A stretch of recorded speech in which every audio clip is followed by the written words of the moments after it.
Ladies and gentlemen, it's time for the greatest rock and roll stories in the universe, all from the fans' perspective.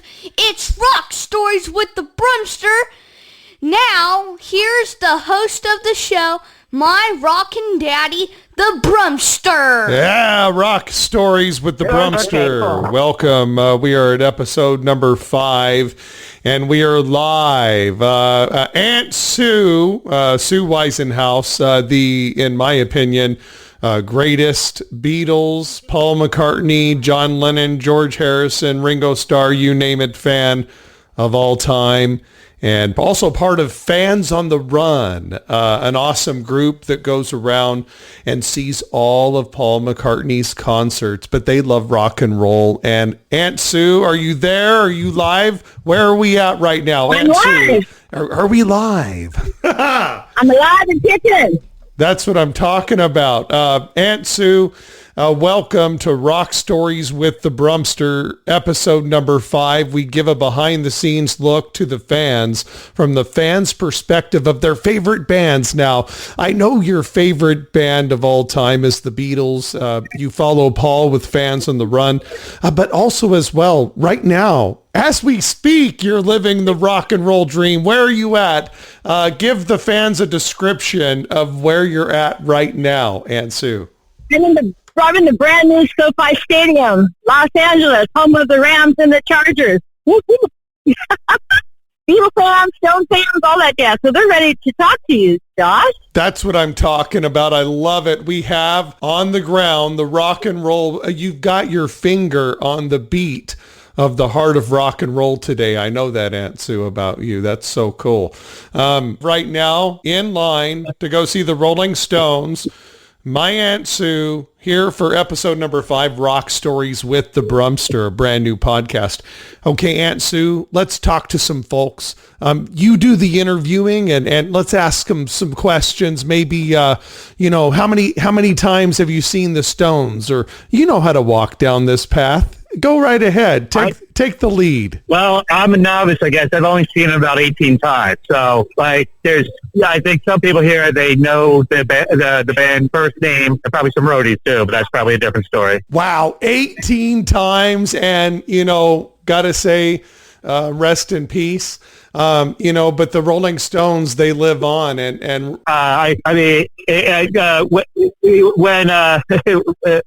he passed, I'm like, I have to go to this. So I flew in from Washington D.C. to watch this and to see Wolfgang Van Halen at the Whiskey A Go-Go. So I went from 500 people to what is this, 80,000? Yeah. So good times for all. And I know that you're here to see the Stones. But you just mentioned Wolfgang over at the Whiskey A Go-Go. Now, Wolfgang Van Halen carrying on the water, if you will, for his dad. And a lot in the news lately about David Lee Roth kind of doing a retirement thing. And Wolfgang's on board with that. Did he mention anything, Wolfgang Van Halen, on stage from the Whiskey A Go-Go about some of his plans? What has he got maybe in store, or did he just rock and that's it? He was just rocking because he felt like, he even said it was a family backyard thing practically, because everyone on the top balcony was friends and family. So he actually said, I felt more nervous now than doing Paradise City with Guns N' Roses in Hollywood, Florida. So, but yeah, and I'm going to see Dave January 8th, his last show. So that's awesome. That's awesome. Yeah, I'm a 12-year-old with a paycheck, as my girlfriend says. Wow. Living the rock and roll dream, man, and hanging out with my Aunt Sue. Isn't she cool? Yeah. She's cool or what, huh? Definitely. I'll give her back to you. Oh, sir. Rock on. Hey, rock on. Yeah. Yes. Aunt Sue. Stay safe, too. Yes, stay safe, everyone. We've got folks out there, good protocol, wearing masks. So, Aunt Sue, who do we got next in line here to rock out with the Rolling Stones? That guy could have. That guy could have talked to us. A road show or something. Hey, okay? you are rocking the road show with Aunt Sue. I love it. And he definitely did a great job. I could have had that guy on all day. He was going to talk about meeting Metallica. Oh my gosh. Hey, back in the day when I beat Steve Perry at the Battle of Bands, my stage name was Susie Cream Cheese. So we don't want to go there, okay? So anyway, I want to turn you over to the other cool guy, okay? You make it happen, Aunt Sue. Welcome to Rock Stories with the Brummster. Aunt Sue handing the phone around at SoFi Stadium in line to see the Rolling Stones, man, with the pit crew there. Hey, so what's up? Welcome to Rock Stories with the Brummster. Let's tell your rock stories. What's your favorite memories about the Stones, or just rock and roll period, man?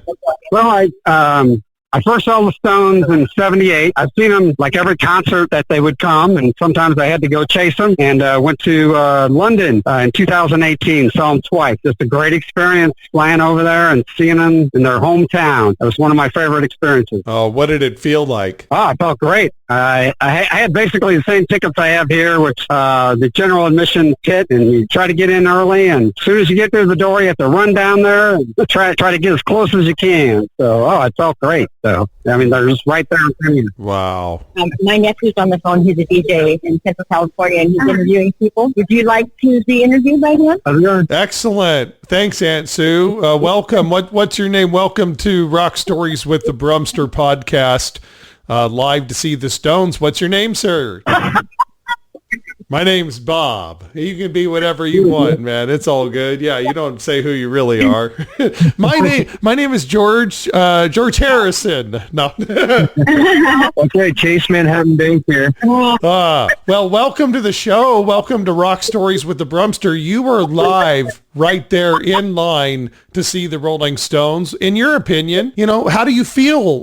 What's the vibe like right now in the line there in the stadium? I'm getting a very Cali vibe. The weather's pretty nice. We're just waiting in line here, so no excitement yet, but you can kind of feel it boiling up. The energy is getting, more intense as we sit here. We've been here for 2 hours, got some merchandise and put it in our car. Now we're just waiting in line, ready to get a beer and sit down at our seats. Oh, man. And what song do you want to hear, or what group of songs do you want to hear primarily when the Stones start? Maybe Start Me Up, Wild Horses. Let's see. Yeah, Beast of Burden's a good one. There's so many. I can't name them all. Oh, nice. You just nailed a nice montage right there. What a beautiful montage, man. Great selection, man. Great selection.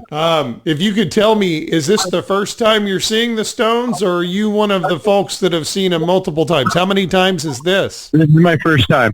All right, Aunt Sue, you got someone to see them on their inaugural time. Is there something you've heard about the Stones that you're kind of hoping to see, or are you just kind of just wondering what's going to happen? I don't know. I'm just kind of, I'm here to just see the guys, I've never seen them in person. I'm really excited to see them up close in person. That's pretty much it. I'm just psyched to be here. Nice. Well, thank you so much for sharing here on Rock Stories with the Brummster in line with the Rolling Stones. Please hand the phone back to my roadie there, and thank you so much. I appreciate it. Have a all right, thanks. a rockin' day, man. And Sue, great job finding the great stories in line. Rock Stories with the Brummster. SoFi Stadium down in SoCal. Aunt Sue, she's the official roadie today for Rock Stories with the Brummster, live in line to see the Rolling Stones, man. And she's there and talking to folks about the concert itself. I never imagined we'd do anything live like this when I envisioned the podcast, but it just all came together out of nowhere this evening. She's in line. She's like, I can go live. I'm like, let's do it.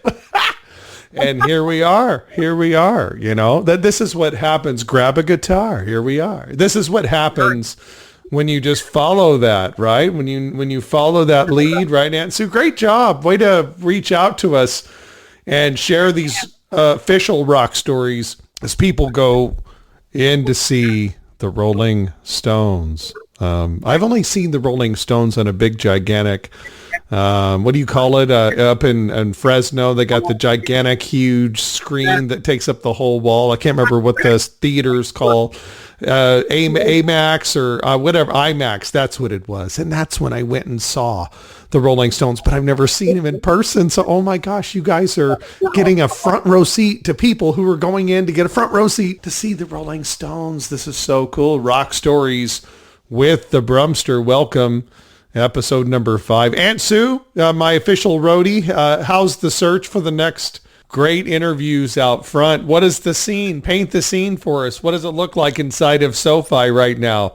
Yes, I'm in Monster, beautiful stadium. And I'm in pit 1, which puts me on the left-hand side of the stage in the pit. I'm not against the railing. I got here too late. I had to take a potty stop, but I'm next to it.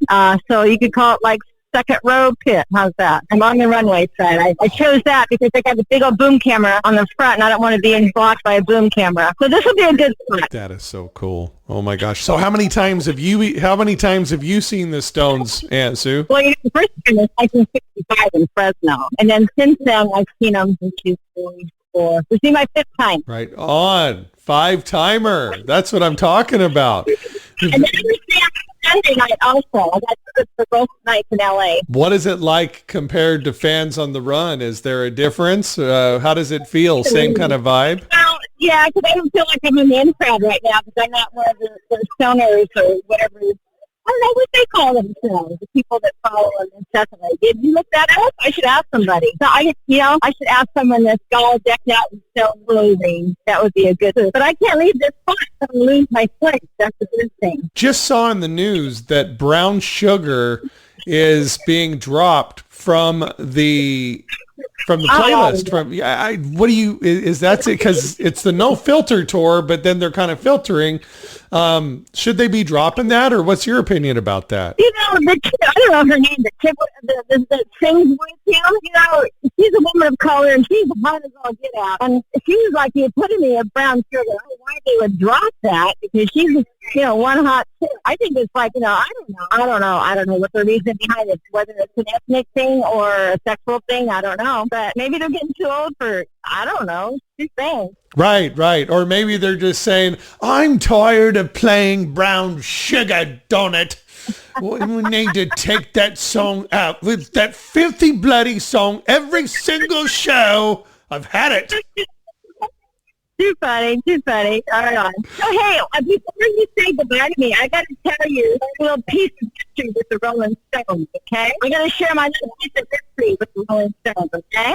Okay, yes, please. All right. So like I said, the first time I saw them was 1965 in Fresno. And actually, and we were in Radcliffe Stadium. So how is that for antiquated? How can you imagine having the Rolling Stones in Radcliffe Stadium? Oh, totally. I know, and they were on a little bit of a bleacher raised stand in the middle of the football field, and they brought them out in an armored truck. I was there with my girlfriend, 14 years old, and we were wearing a little Mary Plot dresses, our little patterned nylons, and our little pump shoes. We're all like totally, looked like a bunch of British girls. But anyway, the concert was going crazy off the hook, and I just got excited. I got in touch with my total groupiness, and I jumped over the bleachers. They were in bleachers. I jumped over them. They had, those hurdles, when you run the hurdles in the track. Uh-huh. They used that as a barrier from the bleachers to the stage. They had that in the middle of the track. I jumped off the bleachers, over the railing, over the hurdle, fell on the back of a cop, jumped up,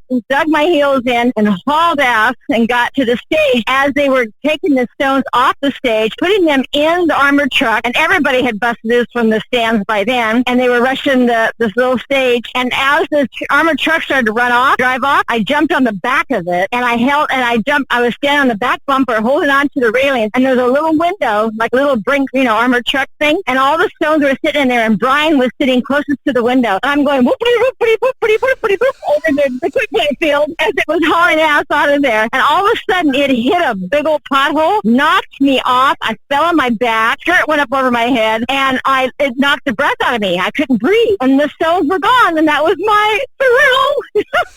Oh my gosh! And so tonight, when you're on the left side of the stage and the runway's right there, are you going to lock eyes like you did through that window when they were in the armored truck back here? Oh my gosh, they're gonna go, oh my gosh, she looks familiar. I don't know who she is, but she looks very familiar. You have, before we let you go, would you tell our listeners, you've Rock Stories with the Brummster podcast, episode 5, my Aunt Sue, rock legend, a groupie of all groupies. You rock. So let's talk a little bit about that. You're at the Stones tonight getting ready for the show to start, so I'll let you go here in a moment, but let our listeners know real quick, your love for the Beatles, your love for Paul, your love for all things rock and roll, but especially Fans on the Run. Tell our listeners a little bit about that and just about who you are about that. Okay, sure. Well, I've been a maniac since I was 14. In fact, in 1965, I was 15. My mom said I couldn't go see the Beatles. I had a ticket for the Hollywood Bowl. I got on an Amtrak in Hanford and rode it 200 miles to LA and saw the Beatles at the Hollywood Bowl. So that was the beginning of everything. Oh my gosh. Yeah, for sure. So then, anyway, fast forward, a lot of woulda, coulda, shoulda, but I'm in fact, set the record straight. I'm a John girl that loves Paul. And if John was still here, I would be following him incessantly like I follow Paul. Right. But there's a group of us that was started by a man named Ricky Glover, and he's he's in Florida now. And the dude's seen Paul like 150 sometimes. There's TV specials and documentaries about the little group that he started called Fans on the Run. And he was like the Pied Piper, and he just gathered us as we went along in concert. And Paul added, VIP shows right about the time I got a divorce in 2010. What a better way, to deal with tragedy in your life, but Paul became like my runoff ramp, and so I started following him and started with the Hollywood Bowl. I took your mom, I took my 3 sisters, my 3 kids, and my 3 grandkids, and my 3 best friends to the Hollywood Bowl. And I was second row, and I sat them in section N where I sat in 1965. Sorry, guys. But since then, I've seen him a couple of times through the years, but I got crazy. I got busy. As we stand here, I've seen Paul 117 times. Oh, my gosh. So wow. The Fans on the Run are those kind of people. They're my people. They're my tribe. We follow Paul. I have friends from all over the world: Japan, Brazil, South America, Australia, Canada, Germany, Russia. I don't know anybody from Africa, but a lot of UK, a lot of Europeans, a lot of Canadians, a lot of Americans, but we meet up and we've just become like this family because we all are crazy. We all, we've spent our last dime. You talk about robbing Peter to pay Paul. Shoot, dang, man, he's got it all. But we do, we get creative, we make it work. And I've been one of the lucky ones. I've been on stage twice with Paul. Once in 2013 in Vienna. He called me up on stage for the sound check. Me and 6 other people, we got to dance with him. It was just absolutely amazing. I got to play air guitar and sing the chorus. Got to kiss him right on his neck, right underneath his ear. Oh, there you go. There you go, Aunt Sue. Yeah. Oh, my God. Talk about off the hook crazy. But we hugged and we had this great intimate conversation. It was like so amazing. And then, I just kept on going. Every tour that he did, I did as many as I could without losing my job. I think I lost a couple jobs behind it, but oh well. A lot of money. Could have had a swimming pool and a Harley and I don't know what else between now and then. But this is how I want to do it. So anyway, in 2016, he started his tour in Fresno of all places. Who would have thought he would have opening night was in Fresno? Oh, right. Whole down Central Valley out of the whole world, and he started it in Fresno. Oh, my God. So that was cool. Fall before that, I had gone to see him a couple times on the East Coast in Canada, and I was determined. I'd never had a tattoo, but people were getting called up on stage and having him sign, and they would get it tattooed. I thought, you know what? YOLO, baby. You only live once. Why not? So the first time I got up there, it was a series of signs. Paul turns me on, and then Rusty turns me on too, Brian turns me on too, and it was a good joke they had between the bands. So that was fun. This time, my sign said, I'm a 65-year-old tattoo virgin. Sign me, please. You'll be my first. And he got the biggest hoot out of that. He read it out loud in Toronto, got a big laugh. He read it out loud in Detroit, got a good laugh, but never called me up. So that was in 2015, the end of it. in 16 when he came to Fresno. You know what? This just might be my lucky year. So Fresno, Portland, nothing happened. Seattle, that was the magic night, April 17th, 2016. He read my sign, the crowd roared. I got called up, and it's on YouTube. So if anybody wants to take a peek, it says Paul McCartney signs. Paul McCartney signed 65-year-old tattoo virgin. Yeah. There you go. You can see 1 minute 28 of glory. And that night, I went to a tattoo parlor called Under the Needle in Seattle. An hour later, at midnight, and this dude tattooed Paul's signature on my arm. So, yeah, it was the greatest. So, like, you're looking at it right now, Paul McCartney's signature, as you're telling the story, as you're sitting on the left side of the stage to watch the Rolling Stones inside of SoFi Stadium in LA right now as we speak. Right. Very cool. And then, so, you got to follow the music. You got to love the music. Thank God we get this music back. I can't wait till Paul announces something for next year. He's just got it. So we'll see, until then, Rolling Stones, baby. That's what I'm talking about. We'll leave it on that note. I love you, Aunt Sue. Keep on rocking. And hang on the line for our engineers. By the way, I'm super proud. How many years sober are you now, Aunt Sue? 27, and in 2 months I'm going to have 28. And you dig it, baby. You do stuff. You get clean and sober. You can do whatever you want. Your body doesn't go on alcohol and drugs. On rock country. This is the and party. I'm going to the concert tomorrow. Hey, this is your party. You know what I mean? This is how you party. You party with Paul. You party with the Stones. That's how you make it happen. I love you, Aunt Sue. God bless you. Hang on the line. Rock music alive. That's keep doing this. Proud of you. Right on. Hang on the line, Aunt Sue. Rock Stories with the Brummster. Aunt Sue, my roadie outside interviewing Rolling Stone fans live tonight, SoFi Stadium, to see the Rolling Stones No Filter tour.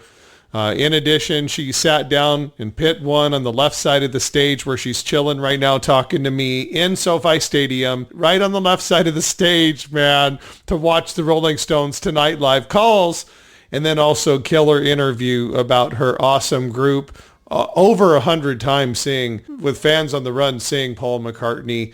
An amazing woman, an amazing fan, amazing aunt as well. Rock on, Aunt Sue, and thanks for being here. You get the behind the scenes from the fans' perspective. Rock Stories with the Brummster. Stay tuned.